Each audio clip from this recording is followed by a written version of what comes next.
C'est dur, mais il fait super beau. Et puis, comme ce chemin ou cette route apparaîtra dans le Tour 2018, on va s'y attaquer. Ils étaient tous là ce matin, enfin je veux dire, les maillots jaunes et les cyclistes au mental de fer, à commencer par Bernard Thévenet. Je ne connais pas beaucoup de montées dont la pente est aussi dure pendant aussi longtemps. Parce que ça doit monter à 10% de moyenne pratiquement, mais pendant 6,5 km. Alors il y a beaucoup de cols, on a des pentes à 10%, mais ça dure à 100 mètres, 200 mètres. Après il y a une pente à 5%. Il y a des répits, ici il n'y en a jamais. 6 km à 11,2% de moyenne, exactement. C'est raide, c'est dur. C'est raide, mais c'est ce qu'on aime.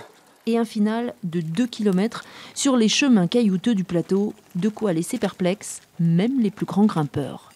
Il faudrait peut-être balayer un petit coup, mais le problème c'est que si tu balayes, il faudra vraiment que ça soit léger, tu vois. Parce que si tu balayes trop profond, tu vas creuser, puis finalement... Pas de caravane, quelques voitures sélectionnées, des coureurs et des spectateurs uniquement le 17 juillet prochain pour rentrer dans l'histoire.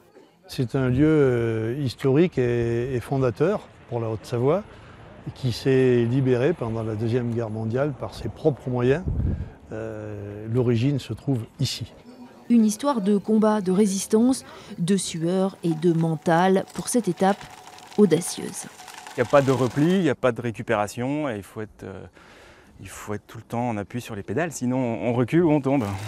Mais ce qui les inquiète le plus, eux, ce ne sont pas les pros, mais plutôt les amateurs qui se testeront pour cette étape du Tour, particulièrement sportive, quelques jours avant les stars. Ça va être un vrai massacre, avec la Croix-Frie, ici les Glières, terminé par Rome et le reposoir, et il n'y en a pas la moitié qui finissent. C'est pas possible. Pourtant, je fais un top 1000 l'année dernière, mais c'est plus dur que l'année dernière.